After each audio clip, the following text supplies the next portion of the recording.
अस्सलाम वालेकुम जी। Welcome to design skill academy and मैं आपका टीचर मीसम अब्बास। अच्छा, पिछले लेक्चर में हमने ये कवर किया था कि एडोबी इलस्ट्रेटर क्या चीज़ है और ग्राफिक डिज़ाइनिंग क्या चीज़ है और वेक्टर बेस्ड डिज़ाइनिंग क्या चीज़ है। आज के इस लेक्चर में मैं आपको ये बताऊंगा कि हम कौन से वो 3 मेजर टूल्स हैं जो हम स्टार्ट में as a beginner designer use करते हैं अपनी डिज़ाइनिंग जर्नी में। फर्स्ट ऑफ ऑल यहाँ पर मैं एक शेप ड्रॉ कर लेता हूँ आपके लिए, जो एक इजी रहेगा समझने में। मैंने यहाँ पे एक शेप ड्रॉ कर लिया। अब यहाँ पर एक स्क्वायर शेप आपकी स्क्रीन पर विजिबल है।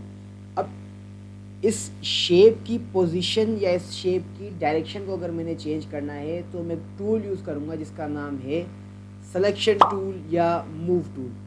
अब सिलेक्शन टूल या मूव टूल क्या करता है, किसी भी एक सिलेक्शन की, किसी भी एक ऑब्जेक्ट की साइज पोजीशन है वो उसको चेंज करता है। मीन्स है कि एक ऑब्जेक्ट मेरा यहाँ पर प्लेस्ड है। अब मैं इसको यहाँ से ड्रैग करके इसकी पोजीशन चेंज करता हूँ, इसको नीचे की तरफ लाता हूँ, इसकी पोजीशन चेंज, इसकी जगह चेंज हो गई। अब मैं इसकी जगह दोबारा चेंज करना चाहता हूँ, ये दोबारा वहाँ पे राइट साइड पर। ठीक है, किसी भी ऑब्जेक्ट का, किसी भी ऑब्जेक्ट के साइज़ को या किसी ऑब्जेक्ट की पोजीशन को अगर आपने चेंज करना है तो आप कौन सा टूल यूज़ करेंगे? सिलेक्शन टूल या मूव टूल। अब इस टूल का आइकन कैसा होगा? ब्लैक कलर का, arrow with black colour. Okay, ये एक की पॉइंट है इसके लिए। अगर ब्लैक कलर में आपके पास एरो आ रहा है तो आपने उसको समझना है कि ये सिर्फ टूल्स को मूव करेगा। सही है, ये ऑब्जेक्ट्स को सिर्फ मूव करेगा, राइट। अच्छा, सेकंड हमारे पास टूल है direct selection tool. Tool name is direct selection tool. अब डायरेक्ट सिलेक्शन टूल क्या करता है? अब इसकी शॉर्टकट कीज भी आपके पास विजिबल हो रही होंगी। जैसे सिलेक्शन टूल है या मूव टूल है, उसके सिलेक्शन की आगे उसके बिल्कुल नेम के बिल्कुल अपोजिट में ही आपको एक सिलेक्शन के बराबर में ही आपको एक वी का आइकन नज़र आ रहा होगा, वी का बटन नज़र आ रहा होगा, जिसकी शॉर्टकट की हम आपको यहाँ पर टूल में विजिबल हो रही है आपके पास। ठीक है, उसके नीचे ही जो टूल है उसके बारे में डिटेल्स बताई गई हैं कि टूल्स किस बारे में काम करता है, वो भी आपको बताया गया कि सेलेक्ट एंटायर ऑब्जेक्ट, ये सिलेक्शन टूल की बात हो रही है। ठीक है, अब मैं आता हूँ डायरेक्ट सिलेक्शन टूल पे। डायरेक्ट सिलेक्शन टूल का भी यही मकसद है कि इसकी शॉर्टकट की होगी हमारे पास ए, और उसमें select and adjust the anchor points and segments to reshape the path. अब जैसे एक शेप की पोजीशन को चेंज कर रहा था सिलेक्शन टूल, वैसे ही एक शेप के कॉर्नर को, एक शेप के बिल्कुल एक कॉर्नर को चेंज करेगा डायरेक्ट सिलेक्शन टूल। यहाँ से मैंने एक शेप के एंकर पॉइंट, अब यहाँ पे आपको एक पॉइंट नज़र आ रहा होगा पिंक कलर में जिस पे लिखा हुआ है एंकर। एंकर पॉइंट मतलब एक पॉइंट है जिससे आप किसी भी शेप की कर्वनेस, स्मूथनेस को कंट्रोल कर सकते हैं। उसके बिल्कुल बराबर में एक लाइन जा रही है जो पाथ के तौर पे आपको नज़र आ रही है। ठीक है, अब मैं यहाँ से किसी एक पॉइंट को क्लिक किया मैंने, और मैं चाह रहा हूँ कि मेरा ये पॉइंट स्मूथ हो जाए, इसके एजेस जो है वो स्मूथ हो जाए, कर्व हो जाए। मैंने इसको सिंपली यहाँ से ड्रैग किया। ठीक है, यहाँ पे एक सर्कल शो हो रहा होगा आपको, बिल्कुल एंकर पॉइंट के बिल्कुल नीचे एक जो है सर्कल शो हो रहा है, और एरो के नीचे भी एक आपको कर्व नज़र आ रहा होगा कि आप अगर सर्कल से आप किसी चीज़ को ड्रैग करेंगे तो ये आपके शेप को कर्व कर देगा, आपके एज को कर्व कर देगा। मैंने इस शेप को पकड़ा, अपना सर्कल को पकड़ा, और यहाँ से मैंने इसको ड्रैग कर दिया। सिंपली जो शेप हमारा है वो कर्वनेस की तरफ चला गया। अब मैं सिंपली इस वाले कॉर्नर को भी सिंपली इसी की तरीके से करना चाह रहा हूँ, तो मैं इसको दोबारा यूँ कर दूँगा तो ये एक लीफ की फॉर्म में हमारे पास जो है शेप बन गया। ठीक है, ये आपके पास एक शेप है।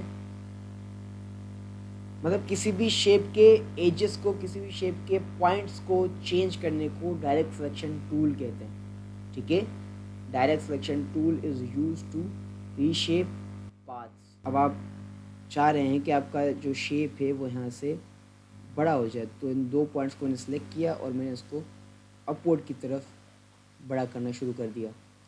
ठीक है, ये सेट हो गया। अब एक और चीज़ है इसमें कि आप डायरेक्ट सिलेक्शन टूल से किसी भी शेप को, किसी भी पाथ को आप स्ट्रेच कर सकते हैं, उसको जो है शेयर कर सकते हैं, मतलब तिरछा कर सकते हैं। किसी भी शेप, अगर एक शेप सीधा है तो आप उसको शेयर कर सकते हैं, तिरछा कर सकते हैं। ठीक है, मूवमेंट आपको स्क्रीन पर भी नज़र आ रही होगी पाथ को पकड़ के। सही। अच्छा, उसके बाद हमारे पास नेक्स्ट टूल है शेप टूल। अब शेप टूल में पहला टूल हमारे पास है रेक्टेंगल टूल। मोस्टली डिज़ाइंस जो हैं वो डिज़ाइन होते हैं शेप्स से। जितने भी हमारे पास डिज़ाइंस की जो बेस बनती है वो बनती है शेप्स के थ्रू। अब शेप्स मोस्टली यूज़ होते हैं रेक्टेंगल और सर्किल, पॉलीगॉन, स्टार, ट्रायंगल्स वगैरह। ये मेन जो बेस शेप्स हैं 4, ये हमारे पास डिज़ाइन होते हैं। सही है, डिज़ाइंस की जो बेस होती है वो ये 4 मेन जो ये शेप्स होती हैं, rectangle, ellipse mean circle, polygon और स्टार टूल। अब फर्स्ट मैं यहाँ पे टूल ड्रॉ कर रहा हूँ, रेक्टेंगल टूल। रेक्टेंगल टूल मैंने यहाँ पे ड्रॉ कर लिया, ये रेक्टेंगल टूल। अब इसका मैं साइज छोटा कर लेता हूँ ताकि 5 के 5 टूल यहाँ पे इजीली सेट हो जाए। Second tool is ellipse tool. Ellipse tool means circle tool. अच्छा, सर्कल टूल के बाद हमारे पास है third one is round rectangle tool. Now round rectangle tool क्या है? अब जैसे ये ऊपर रेक्टेंगल है, इस रेक्टेंगल के एजेस देखें शार्प है, लेकिन इसके एजेस कर्व है, स्मूथ है। इस वजह से इसको राउंड रेक्टेंगल टूल कहा गया है। सही है, ये भी काफ़ी हेडिंग्स होती हैं, उनमें हम मोस्टली इनको यूज़ करते हैं, इस टूल को, राउंड रेक्टेंगल टूल को। अब फोर्थ वन इस हमारे पास है पॉलीगॉन टूल। ये पॉलीगॉन टूल आ गया। अब अच्छा, उसके बाद मेरे पास टूल है स्टार टूल। अब स्टार टूल आपको पता है कि कौन सा टूल है, क्या टूल है। स्टार आपको वैसे भी बचपन में पता होगा, पढ़ाया होगा आपको स्टार क्या होता है, मीन्स सितारा।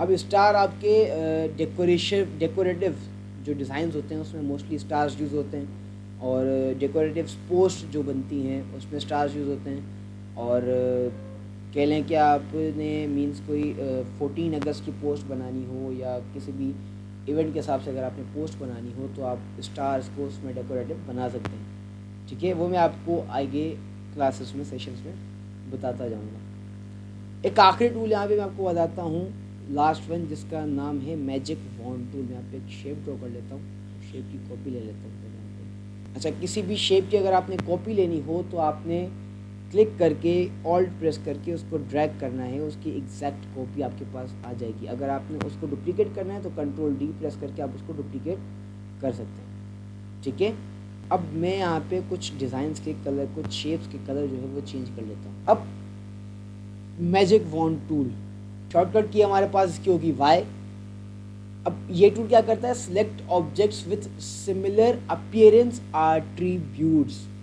सिमिलर अपीयरेंस वर्ड याद रखिएगा, सिमिलर अपीयरेंस मतलब एक ही कलर के, एक ही शेप के कलर्स जो भी आपके आर्टबोर्ड पे, आपके डिज़ाइंस में होंगे, वो आपको मैजिक वॉन्ड टूल आइडेंटिफाई करके दे देगा कि भाई ये आपके पास जो है सेम कलर के शेप्स हैं या सेम कलर के डिज़ाइन आपके पास पोस्टर में बने हुए हैं।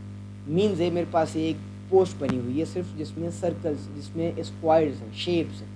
अब मैं यहाँ से एक किसी भी कलर पे अगर मैं चाहता हूँ कि मुझे पता चले कि मेरे डिज़ाइन में कितने ब्लैक कलर्स के शेप हैं, तो मैं सिंपली ब्लैक पे क्लिक करूँगा तो all blacks are identified by magic wand tool.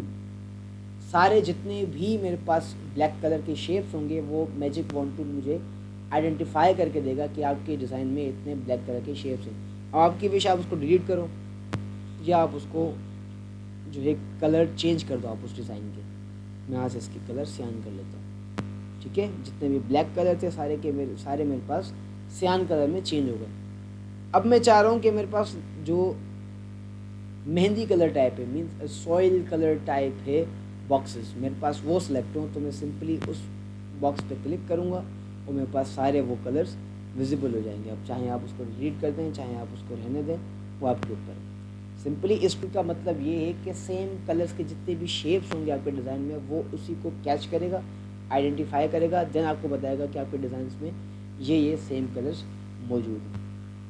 अब आपके लिए टास्क ये है कि शेप्स की प्रैक्टिस करनी है एंड शेप्स को ड्रॉ करना है और शेप्स से कुछ डिज़ाइंस क्रिएट करें अपने हिसाब से। जो भी आपसे शेप्स के तरीके से डिज़ाइंस हो रहे हैं, मीन्स आपने एक स्क्वायर डिज़ाइन कर लिया, तो आपने उसी के ऊपर एक एलिप्स डिज़ाइन कर लिया एज अ बिगिनर, या आपने एलिप्स डिज़ाइन कर लिया, एलिप्स का आप कलर चेंज कर लें, बन गया एक डिज़ाइन। और अगर आप जब ये डिज़ाइन बना लें तो कमेंट में डन लिखें, ताकि फिर हम नेक्स्ट सेशन में इसकी मज़ीद आपसे डिटेल्स लेते रहें। मिलते हैं नेक्स्ट सेशन में, तब तक के लिए अल्लाह हाफिज़।